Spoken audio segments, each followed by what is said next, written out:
Thanks for coming to this session. It's the Apache Maven Survival Guide. Bring it on mode, no external tools. I will tell you a little bit more about this title. So the preconditions for this talk is no commercial tools because, not that I don't have money, okay? So it's because we can't use a lot of things when we're out in projects at customers.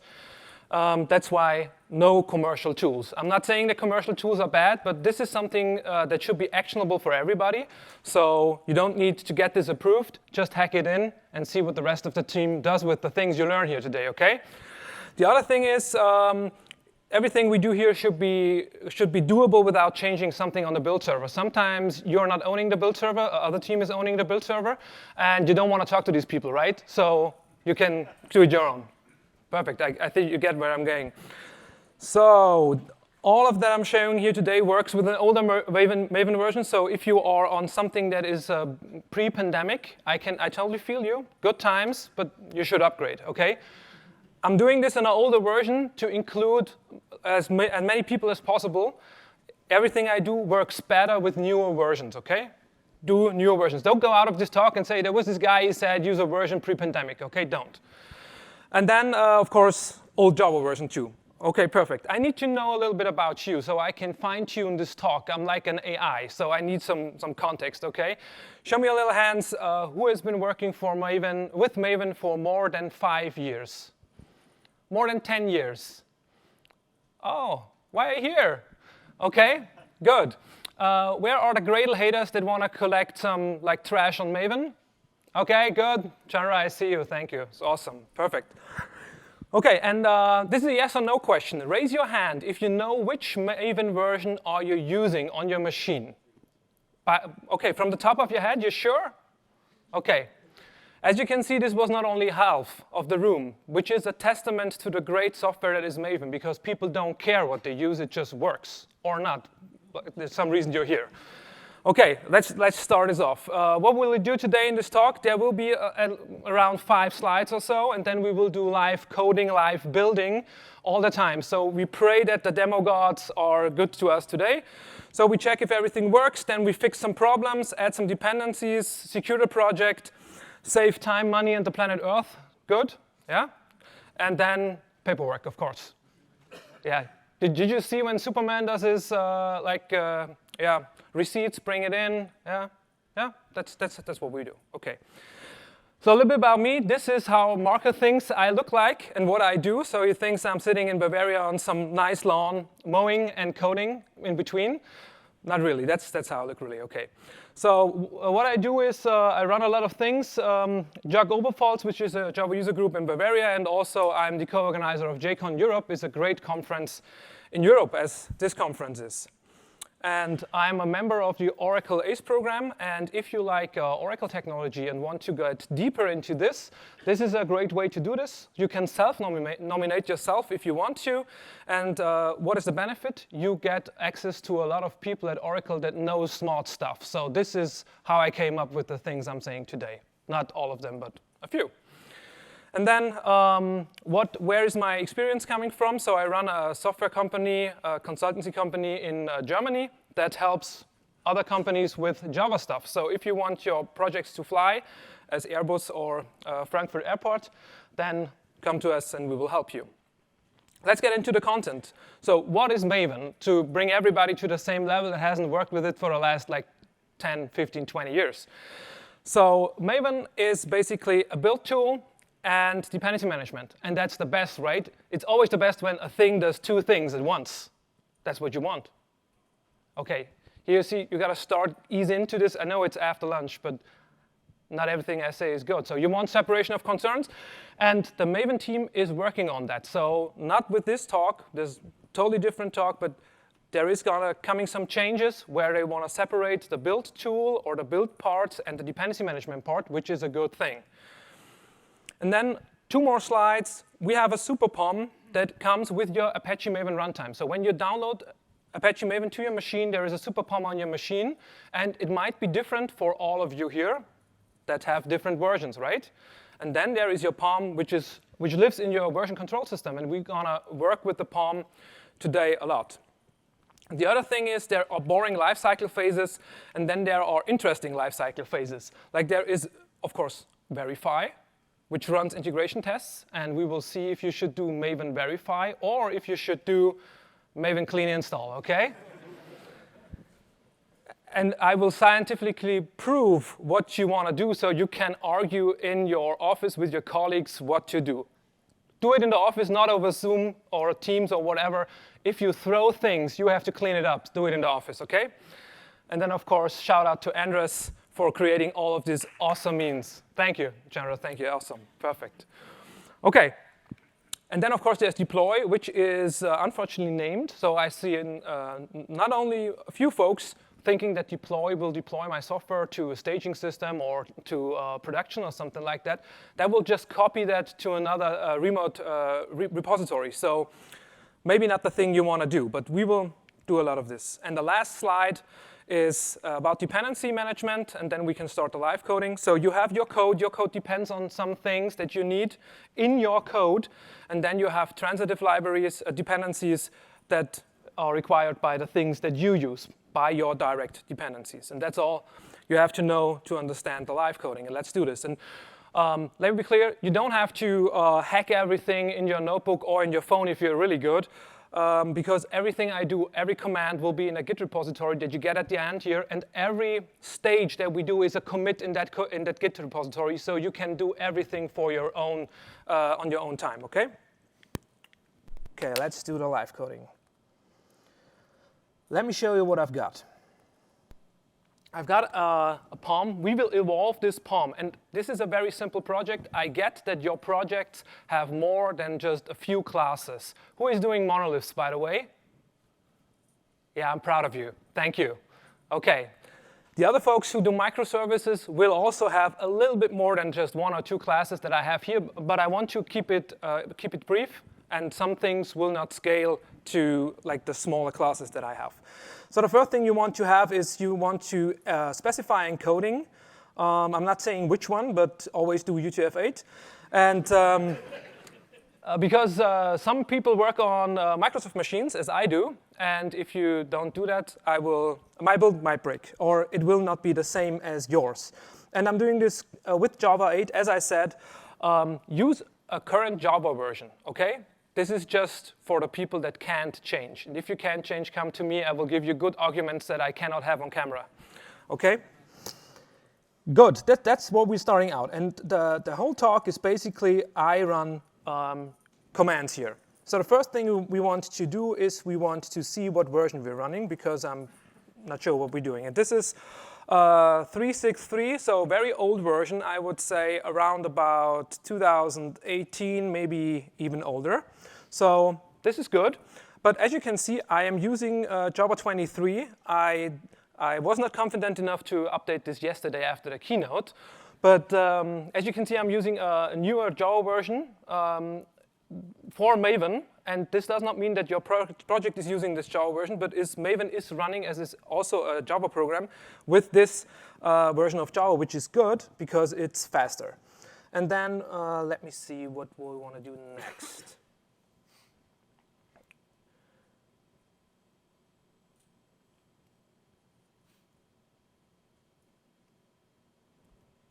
OK.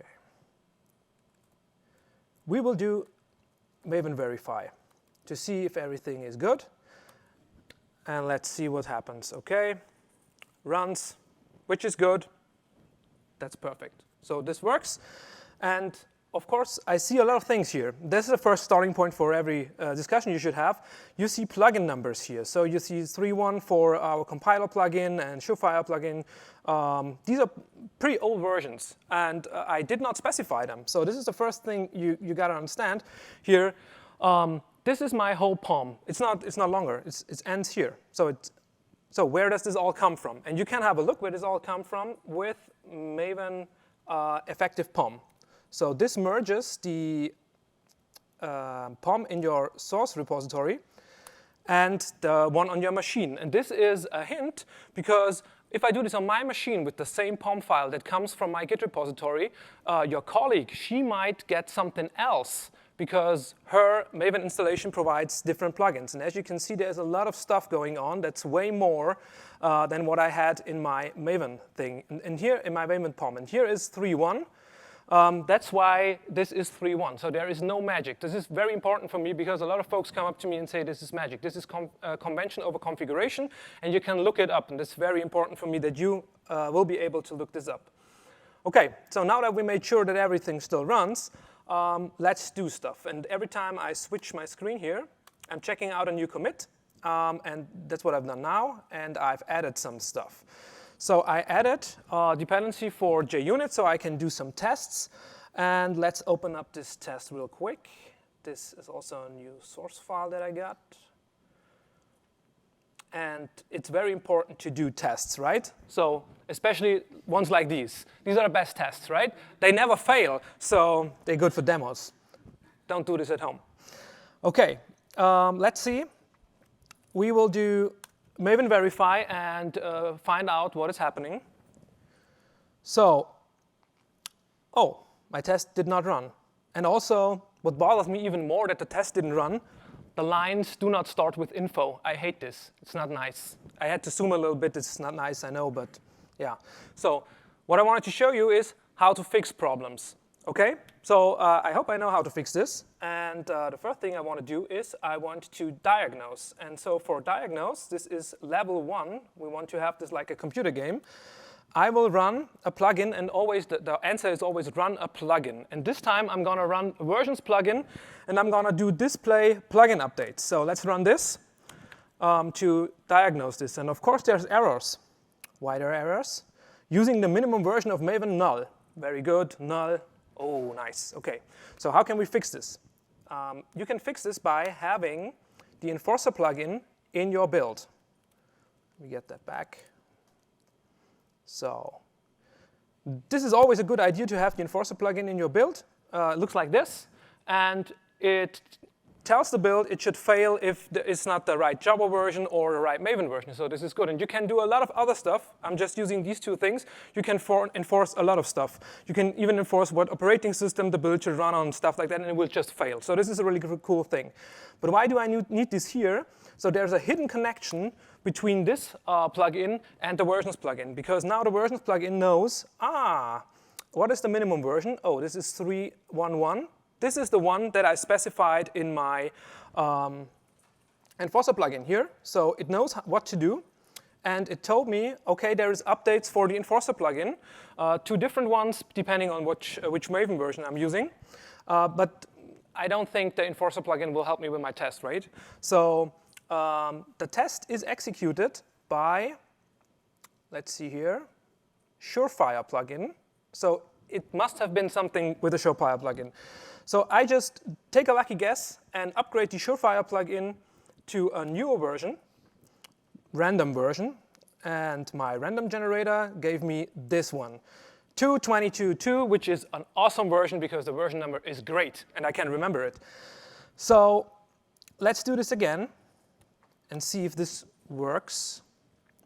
OK, now it tells me, of course, there is, for the Surefire plugin, there's also an update to 3.5.2. But let's see if that fixed my problem by using Maven verify. And as you can see, the test runs now. So this is the basic strategy how to fix problems in your build. Don't worry, it gets more sophisticated soon. OK, that's what you want to have. So we fixed, this is level 1. We fixed the problem in the build by upgrading to a newer plugin version. But there's still one more problem or a bonus level I want to do. Is this build reproducible? Yes? No?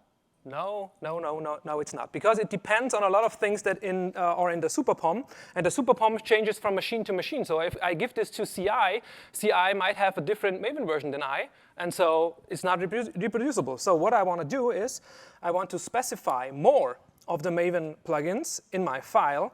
And this is controversial because this creates a lot of stuff here. But I'm pinning down the version so I know which version will be used. And once I do this, ta-da, I have a reproducible build.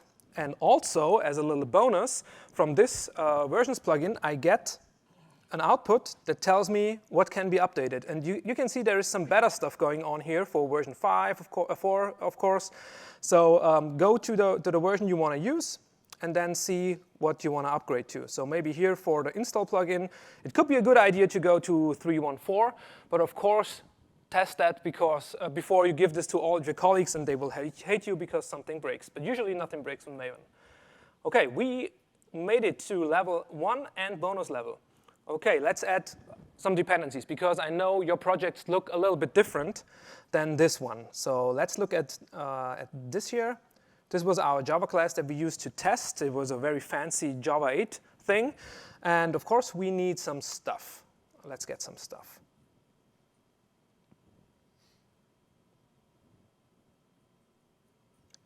Let's get some dependencies.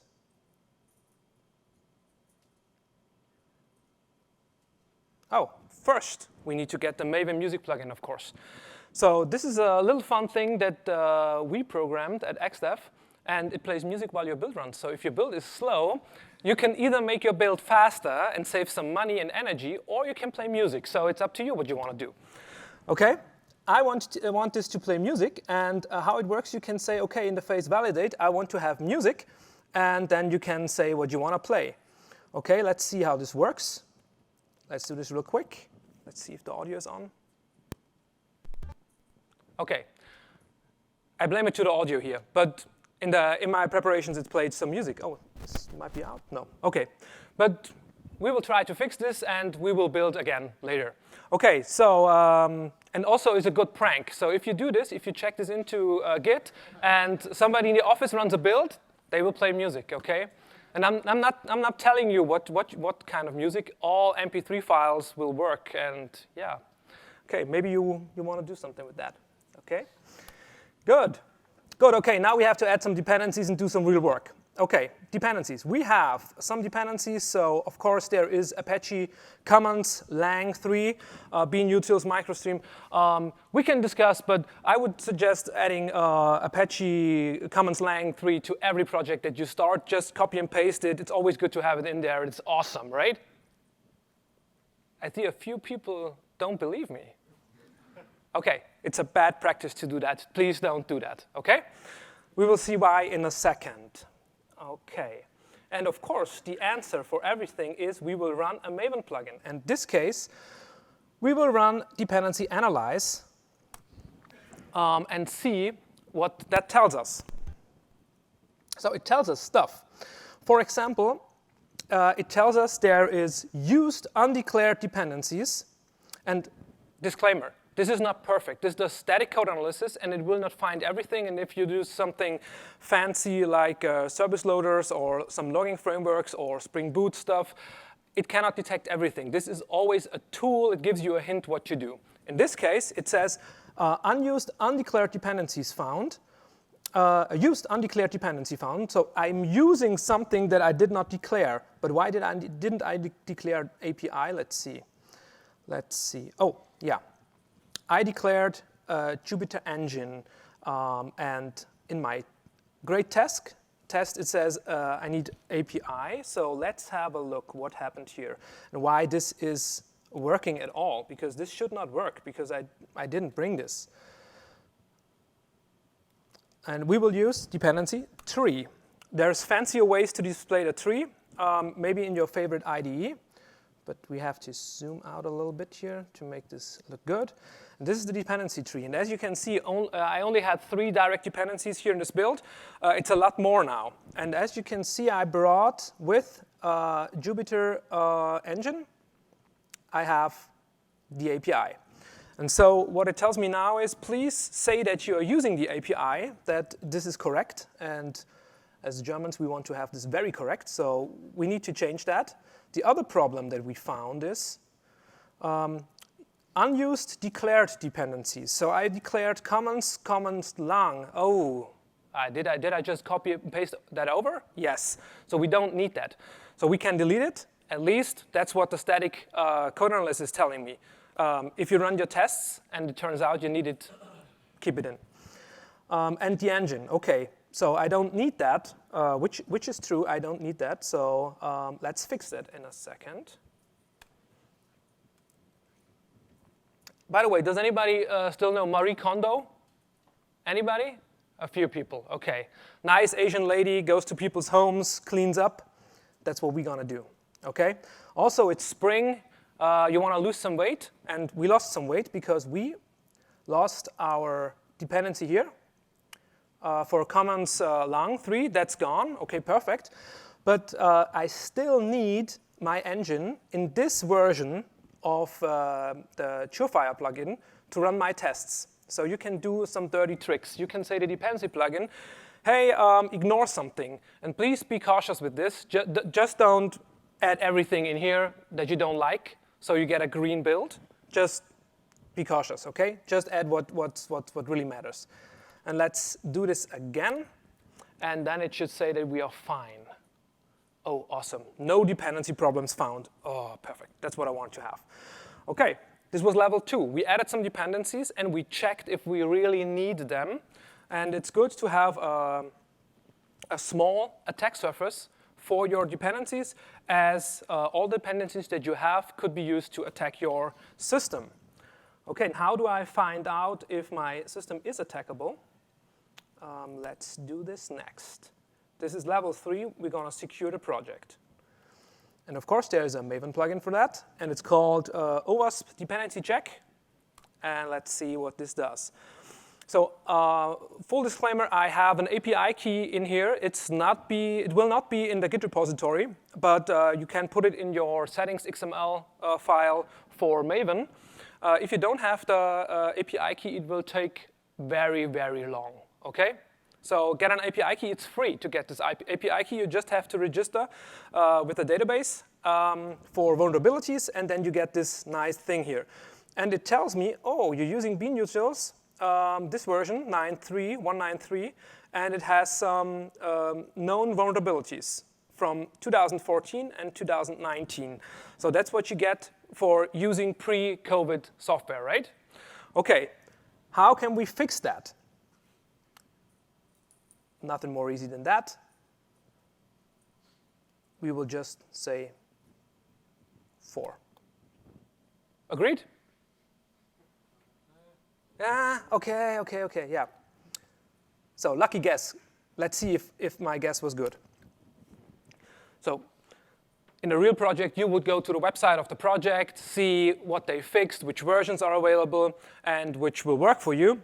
But for this demo and to have fun, I just guessed it, OK? So, and as I did this before, it tells me no problem here. Basically, everything is fine. You're good. OK, no known vulnerabilities for that code, which is good. There are commercial tools who can do better than this. The problem with this is this only checks my vulnerabilities when I run the build. So let's assume I don't have a CI build server that runs every night, so it only runs if I change the code. If I do not change the code for 2 weeks, so no build is running in 2 weeks, and there is a new vulnerability in the database, nobody will tell me. OK? There are commercial tools that record what you have, and then when there is a new vulnerability, they will send you an email or call you on the phone, something like that, and tell you there is a problem with your code or your dependencies, and then you can fix that, OK? But we said no commercial tools. OK, this was level 3. We are moving on to level 4, very interesting place, where we will check out what we can do about clean install, right? So, and for that, we need something special. And this time, it's not a Maven plugin. We need an extension. So what's the difference between a plugin and an extension? An extension is better, bigger, and can see the class loader for the plugins, because we need that to profile the plugins. Let me show you how this looks. Looks something like this. You will create a file called extensions.xml. Looks like this. So very similar to a plugin. And you put it in the .maven folder of your project. And it's in Git. So it's in version control. So you don't have to touch the build server, the CI, nothing. So this is now there, OK? But be cautious, as they have a lot of rights and access. Don't trust everything. So I know this is a good plugin because this is from Karl-Heinz Merbase. And let's see how this changes. So that the POM did not change this time. So, oh, it did. Oh, it broke my bug back, but don't worry. Let's see what we do. Let's do Maven verify first, of course. Okay, we get some things. I get some numbers for my pizza backend. And it tells me, okay, there's a lot of things going on, how much each phase took. And to understand that a little bit better, we can use a build plan plugin to see what is happening. And this was very good for me to see this when I saw it the first time, to better understand what is happening. And this plugin has more goals with other outputs.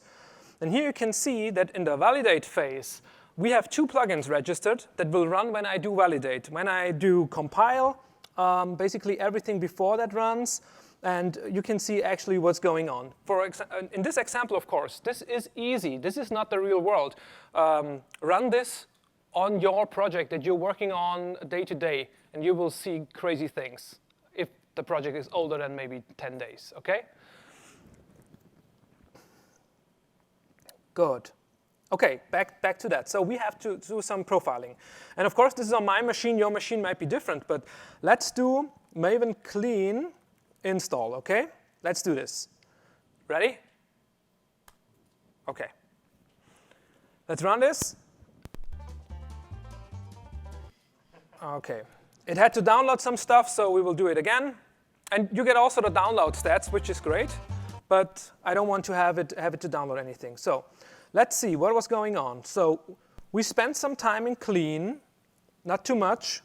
Might be faster if you're running on Linux. We did compile. Okay, this took some time. And then install is not a too big hit. So let's do verify and compare, okay?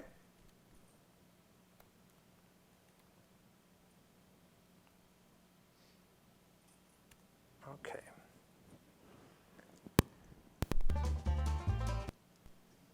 Okay, this was the music plugin now.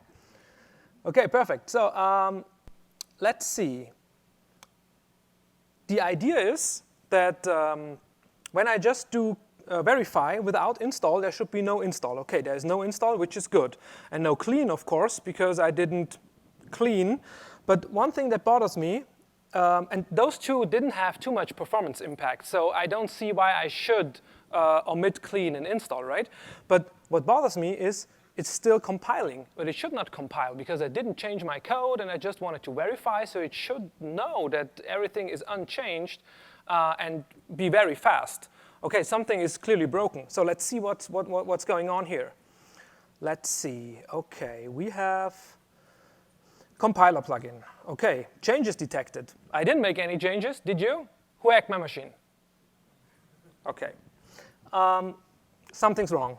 Okay, and it's not that I have 2 source files. I have 1 source file and I have 1 test file, right? Oh, a colleague was in my Git repository.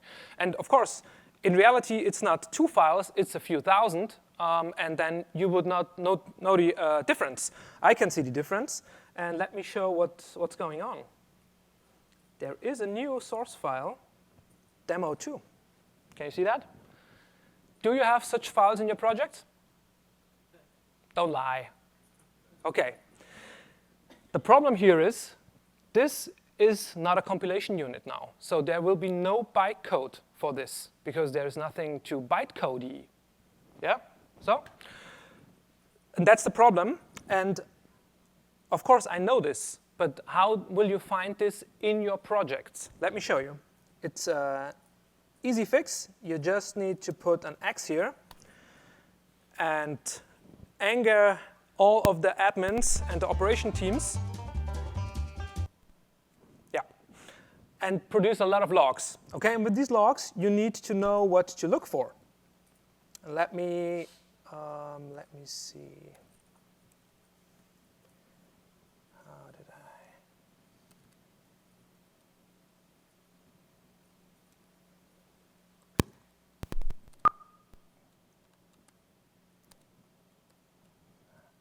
You need to look for stale, not stale minis, but for this one, stale source detected. So this is the problem. This shows you exactly what makes you compile the whole project again. And you would say, but it's only 1 class file or 1 Java file to be correct. that is stale, which means there is no bytecode for this, and that has to be compiled. But the problem is, if there is one, everything gets recompiled. And I know this sounds stupid, but this is the way it is, okay? So again, if you have 1,000 classes, nothing is changed, and you have one of these, you get a rebuild for the whole project every time. And this does not only impact your compiler plugin, but all the consecutive plugins coming after that, and there is a lot of stuff coming after that. So let's remove that by just deleting these demo file and redo this. And the first time, of course, there is a change because I deleted this file. But the second time I run this, okay, you should see that my compile is super fast now. And why is it so fast? Because it needs to check if it has to compile something. And, but it can tell the other plugins, oh, I didn't find any changes, so you would have no work, okay? So this is awesome. And this is the big breaking point for me to using verify, not every time clean install. With clean install, you just delete the whole directory and rebuild everything totally new. This could be sensible if there is something new you wanted to do, but if you're just rebuilding for fun, don't do it. So this should solve the whole clean install or Maven verify discussion. And in the process of that, we learned how we can profile our plugins and see what is making the build slow and makes you listen to country music, okay? Okay, let's move on. Let's move to our 5th level. We have 4 levels done. Let's go there.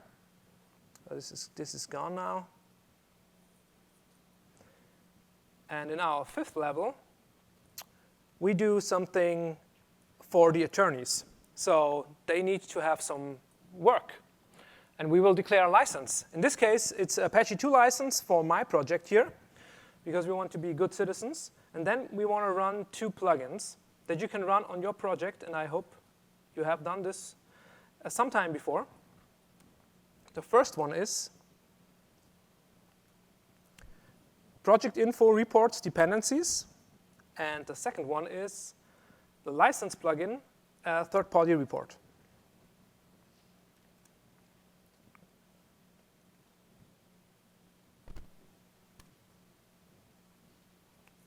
So this gives us 2 very nice documents. Let me show it here. That you can view in your browser. And it tells you good things. So I have 17 dependencies here that declare a license, which is good. So if you have dependencies that do not declare a license, I would say you're in trouble, because if you're doing hobby things at home, nobody cares.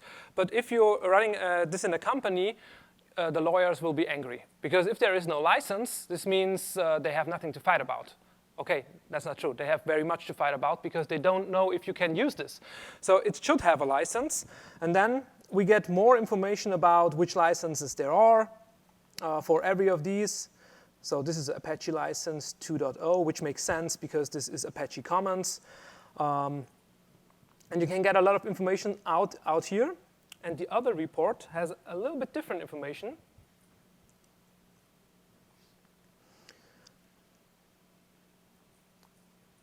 Here you can see the graph again, the dependency tree, where you see which dependency comes from which direct dependency. And then something that bugs me, it's the Apache license version 2.0, Apache license version 2.0, and I think a third time the Apache software license. So, man. But nothing to change for us here. It's just OCD kicking in.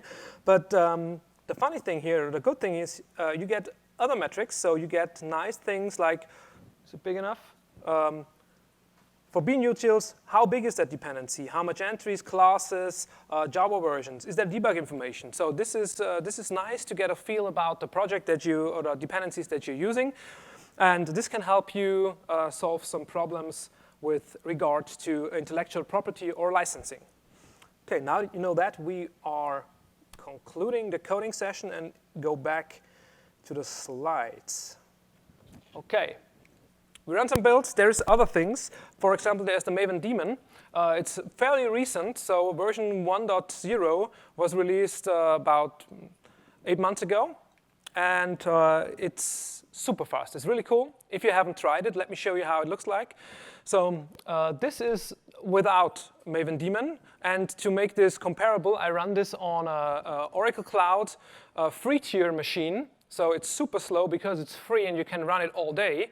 And might not be the best thing to run builds on. As you can see, this is like, I could type faster, right? So it took 10 seconds to do it. Let's look at the change if we use Maven and put a D. You have to install it first, but once you've installed it, you can put a D in the end, and let's see how fast it is. Okay, running, and boom, done. Okay, this is awesome. Yeah, come again? The music? Ah, okay, yeah. Yeah, that's how you get people hooked. Good. Okay, there's other things you can do to speed up your build. There's a build cache. This one is free from the Maven community. There are other build caches for Maven you can use that are commercial, from commercial providers. And of course, there's something different you can do. You can check out which JDK you want to use to run your Maven build. So different Maven versions, different JDK versions have different runtime characteristics. These were some tests that I did on my machine, but just give it a try. It's easy. Just download a new Maven version, a new Java version, and test it and see what's going on. Okay, and with this, I come to the most important slide for this demonstration here, or for this session. There is Maven 4, and we are currently with release candidate 3. So a lot of things that I showed you today for Maven 3, everything I did was in Maven 3.6, are automatically not fixed, but will give you warnings in Maven 4. So if you run your build with Maven 4, like the same POM that you have today, you will get some additional warnings that help you do best practices. So if you don't believe the dude from the conference, or your colleagues don't, run Maven 4, and then Maven 4 will tell you for your Maven 3 build what you can improve. But on a serious note, go and check it out. The Maven developers, they need feedback for this, and we want to get this right, because as I said in the start of the talk, most people don't know which Maven version they are using, and this is very convenient. So help them make this very stable so we can do our daily business and don't care about this thing for the next few years, okay? And now is the time for the phones. This is where you can get the whole code. The QR code, of course, is only for the brave ones. It deposits some money in my bank account. So, and this leaves us with, I think, a few minutes for Q&A for this. Any questions? No questions. Oh, yeah. Okay, the question was, with the Maven dependency analyze, there were some unused, undeclared, used undeclared dependencies and some unused declared dependencies. So the first one is easier. If you have some unused declared dependencies, you could usually get rid of them, which is good. Because if they are not on your class path, because let's be honest, who is using module path in their project? Nobody. Yes. Okay. Perfect. So everything that is on ClassPath is accessible. So it's a bad idea to have a lot of stuff on there. That's why I made the joke about having commons long in there. So it's not only being clean, but it also reduces your attack surface. Okay? So this is the first one. And the second one is having used undeclared. Yeah, that's maybe more for beauty purposes, but it makes it clearer what you want to use in your project, and you don't rely on these transitive dependencies. In a next release, when you upgrade maybe from Jupyter Engine, it's unlikely for this example, but they may not include the API anymore. So, and then you have a problem and you don't know why. Because for you, maybe it's feasible to figure that out, but for somebody else, it might not be so easy to figure that out. Any other questions? Okay, question about what's the difference between Maven test and Maven verify. So in the verify phase, it should run integration tests. There were no integration tests in this example here, and it runs the JUnit tests in the test phase. So integration tests go into verify phase, and JUnit tests go into the test phase. Okay, yeah? What are your thoughts on multi-module? Okay, the question is, what are my thoughts on multi-module projects for Maven? So I would say this is often a workaround for not using module path, and I don't blame you, I don't do it either. So, but what you usually see is that you have big multi-module projects where you have like a parent project and then projects beneath that, and this makes sense to isolate like dependencies, but one thing that I always wanted to look at is, are they deployed at the same time, every time, or are they deployed independently? And most of the time for our customers, it turns out they are deployed at the same time. So you theoretically could get rid of them, but then you would lose these dependency isolation, and you would have to do module path, and nobody does that. So yeah, I'm judging nobody, okay? Okay, one more.